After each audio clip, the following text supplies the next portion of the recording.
An artist's take on an Amazonian. Here's your look at the McFarlane Toys DC Multiverse Todd McFarlane's Wonder Woman.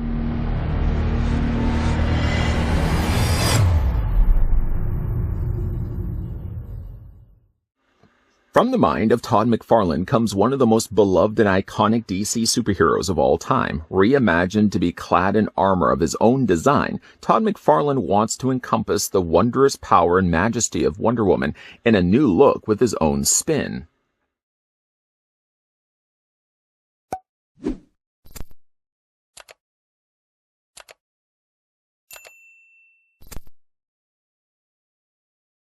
Now, lately, you guys have been asking me how come I don't measure my figures like I used to in these reviews, and the honest truth is, the laser tool that I was using to get those measurements, after a while, just wasn't working properly. It was throwing off the measurements, and I couldn't figure out why. It certainly will be problematic to use a tool like that to do home renovation if it can't even give you the proper reading. So we're going to go back to the idea of measuring these figures like we used to here on this channel, but we're going to go back to the more traditional, old-fashioned roots of using a ruler. Yes, we're using a ruler here.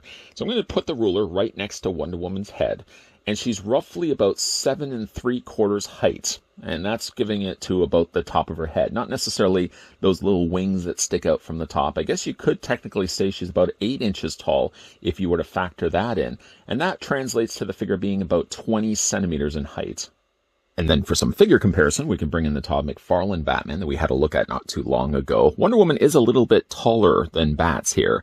We can also bring in the Dark Knight Death Metal Wonder Woman, which was actually a personal favorite of mine. I really like the way that her armor looked.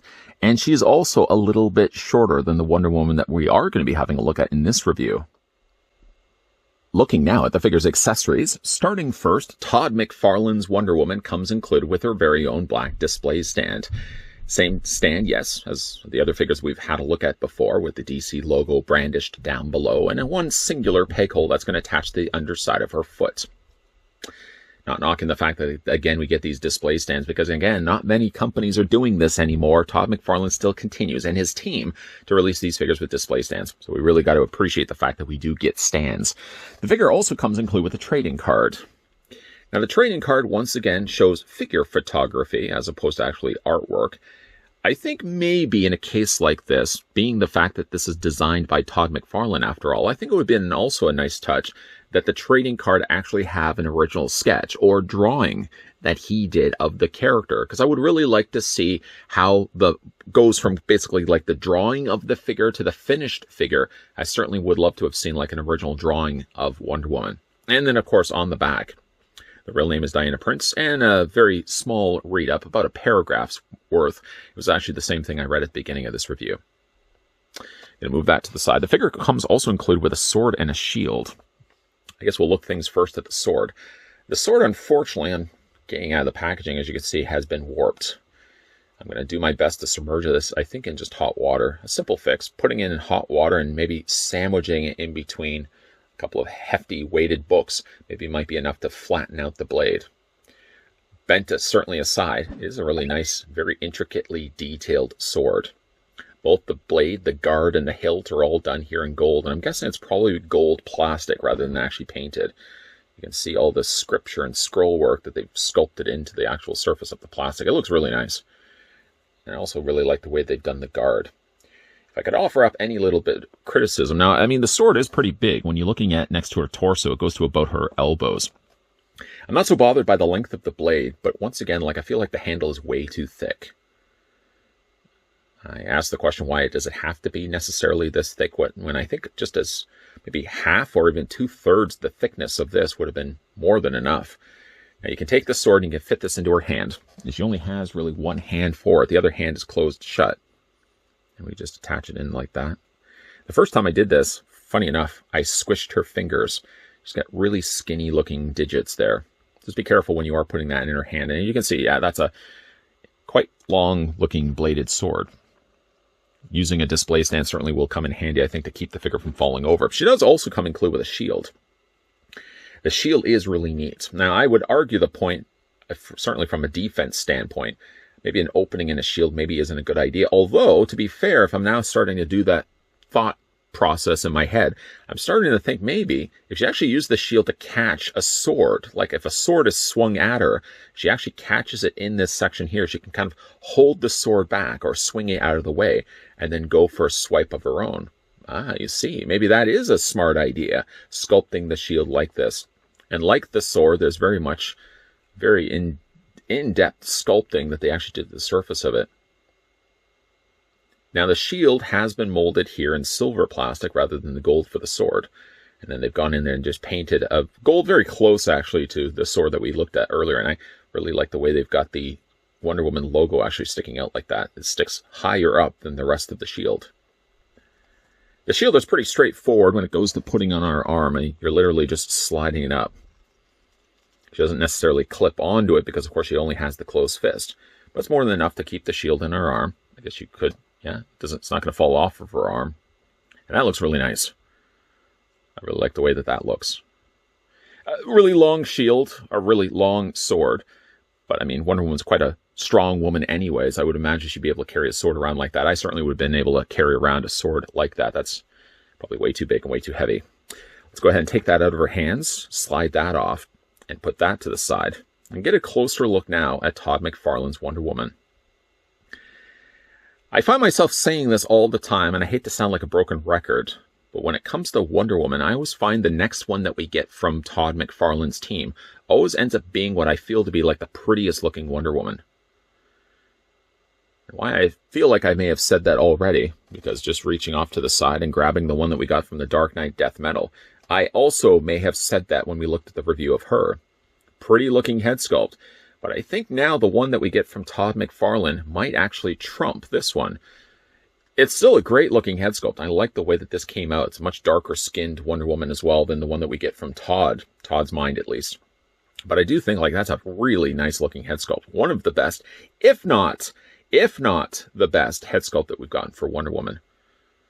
And again, you can see really how the two differ from one another. There's very little of one carried to the other in the way of a design. I mean, he really has, from top to bottom, head to toe, really crafted a Wonder Woman in her own image, or his own image. Oh, of course, we'll talk a little bit about the head sculpt here. Not only do I think it's a pretty looking Wonder Woman, but I do like the coloring of the skin. It's a little pale, yes, to be fair, it is a tad on the pale side, but considering that you've got really dark, rich colors being used for like her armor, the fact that she does have the more darker blue, I think it actually works a little bit better having her skin a little paler like this. I do also like the way that they've done the tiara. Not only is it just the traditional tiara that she would normally have worn, but it also jets out here to have these additional wings. The wings are softer plastic. I guess they would have had to have made it softer plastic so it wouldn't potentially break if the figure fell. And also, of course, it could be also a safety issue. Maybe a kid getting hit in the face or falling with this, puncturing their eye. Again, softer plastic that they used for it. I don't think there's anything I really would have done differently to the head sculpt. Is it still enough of a traditional Wonder Woman? I still feel yes, even though, again, this is not what you normally would expect to see on Wonder Woman. Got very long hair. As you can see, that sort of just drapes off the side of her shoulders. And again, she's very much an elaborate looking armor.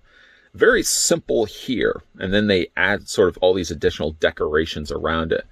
She has the gold that's been done to the top of her bodice area. And actually, this doesn't quite look like a Wonder Woman logo. Normally, it would kind of go down like a W. It sort of does, and it doesn't. It looks more, if anything else, like it looks like a bird of prey or something.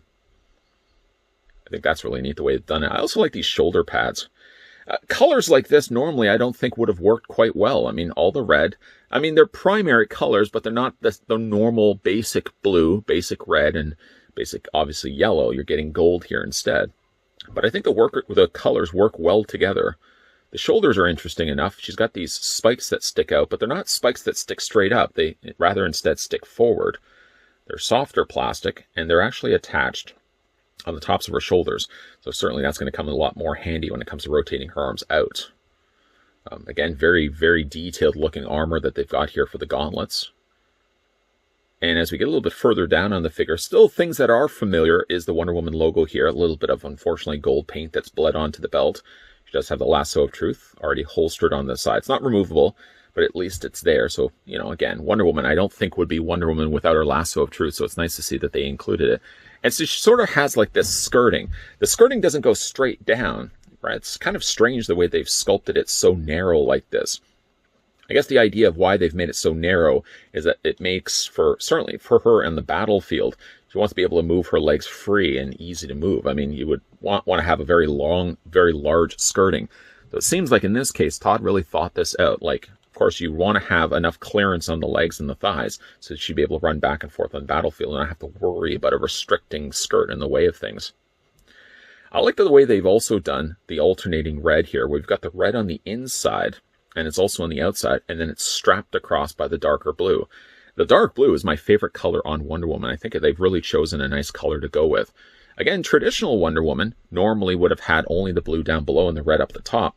He really has gone with a full body treatment for the figure. And now we kind of get more of a medieval look when we're looking at her legs.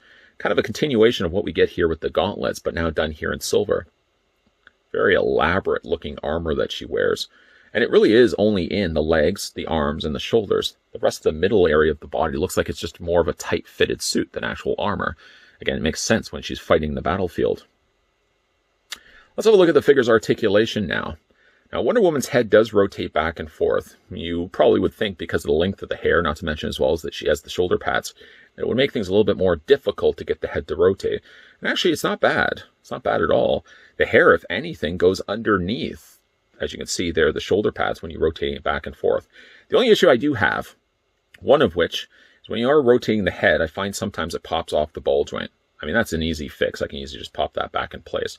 But I've noticed, though, when just rotating the head sometimes, yeah, the head just seems to pop off a lot. But it does rotate. It goes back, forth this way, up, down, and you can also rock it back and forth. But just the times you do that, you may have to then put it back onto the ball joint. As for the arms, now the arms hinge out comfortably easy, even though she does have the shoulder pads, not getting in the way of things at all. You can take the arms, rotate them also all the way around. It's keeping in mind as well, like these shoulder pads are attached to the tops of the shoulders. They're not attached here, so it makes things a lot easier when it comes to rotating the arms. Now, she doesn't have a bicep swivel. What she does have instead is she has a rotation right here underneath the bicep where you can rotate the arm back and forth, the forearm. She has only a single hinge on the elbow. You rotate as well the hand all the way around, back and forth. Upper torso is on a ball joint. The lower torso is all sculpted together. It kind of looks like she actually got more than one belly button. Something I noticed there. The legs split out fine, because again, she doesn't have the skirting gain in the way of things. You can bring the legs forward, you can bring the legs back, swivel at the top of the thigh, double hinge on the knee. And then when it comes to the feet move not only back and forth this way, back and forth this way. You can also ankle pivot them. And she does also have toe articulation as well. Again, very elaborate looking sculpting they've done here. Maybe, yes, there could have been an opportunity that they could add some additional paint, because it seems like in most cases, they're really only using the molding of the plastic to do the job. The gold isn't so much the issue, but I guess maybe when it comes down to the legs, for example, they could have added maybe a darker wash just to help bring those details out a little bit more. But other than that, I mean, it's a really nice looking Wonder Woman. Might easily be my favorite Wonder Woman that we've gotten so far. I know. I sound like a broken record. I always sound like a broken record when it comes to Wonder Woman figures. I look at one, I say it's my favorite, then I see another one that McFarlane's released, and I seem to change my mind and then favor that one. Providing, again, you know what, let's get her on a display stand. I keep always saying that these figures come included with display stands. That's certainly going to make things a little bit more easier. Yeah, you know what? There's enough still there that reads to me like Wonder Woman. It's not as much the departure as, again, moving this one over, bringing in the Batman. Batman, I think he took a lot more luxuries when it came to the design of the character. I guess Wonder Woman really does have the extremes as well, but I still feel like while looking at the two, Wonder Woman feels more like Wonder Woman to me than Batman felt like Batman to me. Is that a bit strange to say that? Even though the Amazonian warrior's costume, I feel, is a little more of an extreme change than what we got with the Cape Crusader. At least to her credit, the costume seems more practical. Batman looked more like Batman, but there were things about his costume design that didn't make sense to me. The way he'd be able to move around, the costume seemed more cumbersome. Wonder Woman's design here looks like at least she's battle ready, that she's not restricted. Even when you're looking at the skirting on the front and the back of the figure, it's narrow enough that she can still very easily move her legs around. I don't know if it's also just the coloring of the blue that they have for the majority of her suit, but it also very much reads like New 52 Wonder Woman, especially the way that she looks in the animated films. She has a very broad-looking sword. I don't really like, unfortunately, how the hilt is so thick like this. I really asked the question why the hilt had to be so thick. Why couldn't they have made it a little bit more narrow? Is it something to do with safety precautions, being the fact that these are widely retail released figures? The hilt is a little too thick for my liking, but I like the length of the sword, and I think the shield also has some really interesting design elements to it. I wasn't so crazy the idea initially that she had these little opened areas on the top and the bottom of her shield. But now the more I think about it, similar to the way that she's designed, the shield is suited for the battlefield, that she can actually catch blades in those open areas of the shield. I really feel like McFarlane thought a lot more out when it came to the design of Wonder Woman, and as a result, I like this figure a lot more than what we got with Batman. Now, we don't have, I think, yet a Todd McFarlane Superman. It would be interesting to see how he finishes off the trinity of having the Man of Steel designed in his own image. That will be an interesting figure to see. But in the meantime, what do you guys think of the design of the Todd McFarlane Wonder Woman? You like it? Don't like it? Kind of on the fence? Let me know down below in the comments section what you guys think of it. And also, if you're enjoying this video, hit this video with a like. If you're new to this video, make sure you hit that subscribe button and turn on the bell notification. There will be more DC Multiverse reviews coming your way in the not so distant future. So as always, thanks for watching. See you guys next time.